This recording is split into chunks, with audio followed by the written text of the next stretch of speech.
every encounter doesn't have to be a combat encounter. I want to talk about why. Today on Greyhawk Grognard.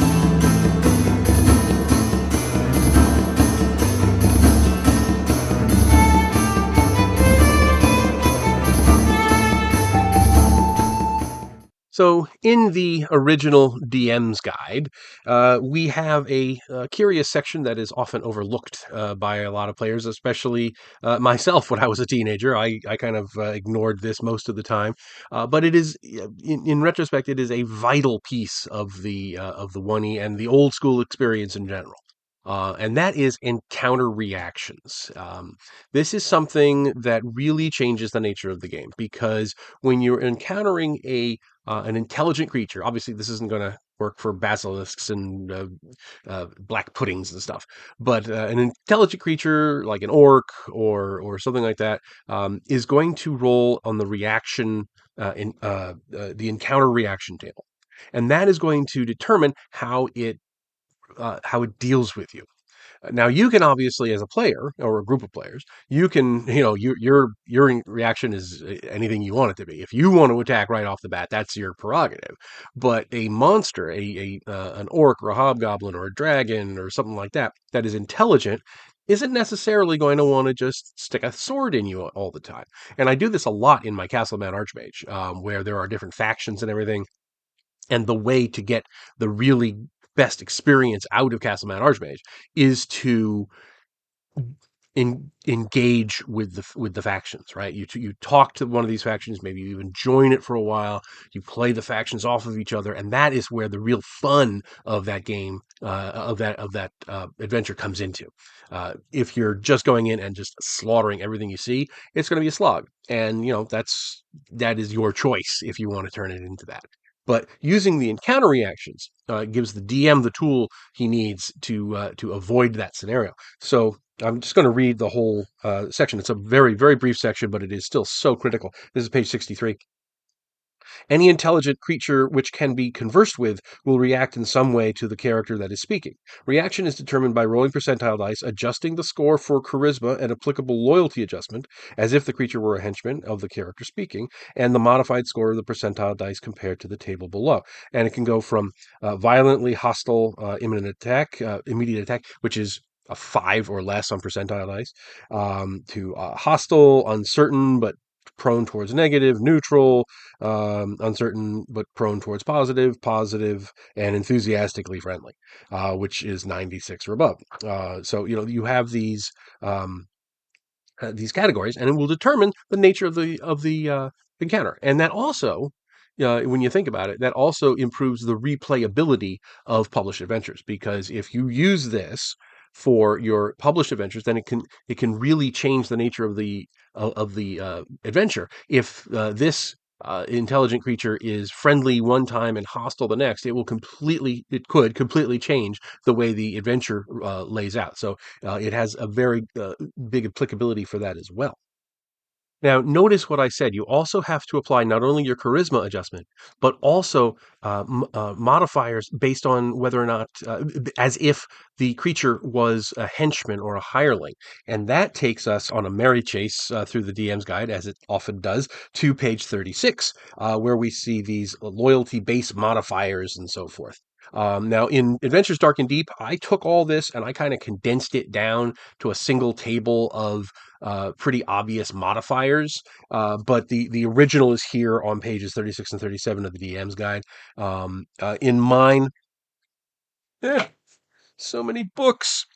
In mine, I just condensed it down to, if the PCs include a race that is hated, minus 50% to the modifier. If they dwell in a peaceful environment, plus 20. If the PCs make an offering of food or treasure, that's a plus 20. Things like that.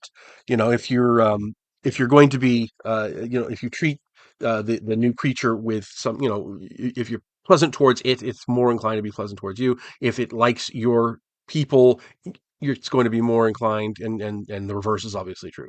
But you have the same thing here. It's just a little harder to digest because there's some things that are obviously not going to be applicable. But I kind of condense it down. But if you look on here, There are things like um, uh, eat, uh, like the racial preference has antipathy or goodwill or hatred. There's different modifiers for that, and alignment and so forth. The same idea, if you but the basic tenet is if you're if the creature is inclined to like you, then it will be a positive adjustment on the roll. If it's inclined not to like you for whatever reason because of who you are or what you've done, then it will be negatively impacted.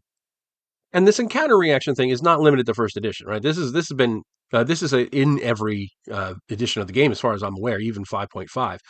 But it's used more or less consistently by as the years wear on. Like I say, even back in the 80s when I was playing a lot, we didn't really use it all that much, and we probably should have. So if you're do it'll be in your game if it's a D&D type game. I'm pretty sure every edition has it, even if again it's honored more in the breach than in the use. Now, one interesting thing, which I thought was really cool, in Greyhawk Adventures by Jim Ward, in the Monsters of Greyhawk section, there, because remember this book was published at a time when it was kind of transitional between first edition and second edition, so it was marketed as being usable by both. But there, it was still the 2e rules were still not quite finalized. So there's a few things in here that are different from the actual 2e rules that were published, and one of those is the monsters. There is a reaction modifier stat for the monsters. So reaction modifier is a guide for DMs in determining a creature's initial reaction. Roll 2d10 and add, or in some cases, subtract the reaction modifier. Okay, so they've changed out percentages for 2d10. Okay, fine, same idea. Um, the higher the number, the less aggressive the creature will be. A low roll means the creature acts more aggressively. So, for example, a beast man has a reaction modifier of +2. A Greyhawk dragon also has a modifier of +2, so it's going to be more inclined to be friendly towards you. A grung is a +1. An ingundi, which is a shape shifting lizard man, has a -2. So it's a wonderful idea, and I wish I had noticed this because it's not in 2e. The reaction modifier does not appear, as far as I can tell, in 2e. It's not in the monster stats in the monsters compendiums, but so it's possible it's in there and I just missed it. But it's a great idea, and because it lets you personalize all the different monsters beyond just their morale, their alignment. You can actually give them, oh yeah, you can be lawful evil, but you could also still be more inclined to have a positive reaction to somebody else. I like that idea that you can make things more granular like that. If I had known about this, if I had remembered this when I was doing Adventures Dark and Deep, I would have included this. It is a great idea, and as a DM, I'm probably going to start including this in my game and I'll just have to include it, in like the stat blocks or whatever when I'm writing it. But I think it's a wonderful idea to have that kind of granularity where you can make that adjustment. And there we go. I would love to hear your experiences with this. Have you used encounter reactions in your game? I would love to hear your how you do use it or you don't. Obviously, it's not if somebody has orders to guard a door, an encounter reaction isn't going to really apply. Even for an intelligent creature, so you got to use it judiciously. But it's still, it's still a really great mechanic that I think will really add to your game if you want to turn your game into less of a an all combat slog and more into an opportunity for role playing. So anyway, I'm going to throw up some links here, hopefully, if I can get it to work. Hope you're doing well. Hope you're having a great day. Love to hear from you. Please do chime off in the comments, and I'll talk to you all later.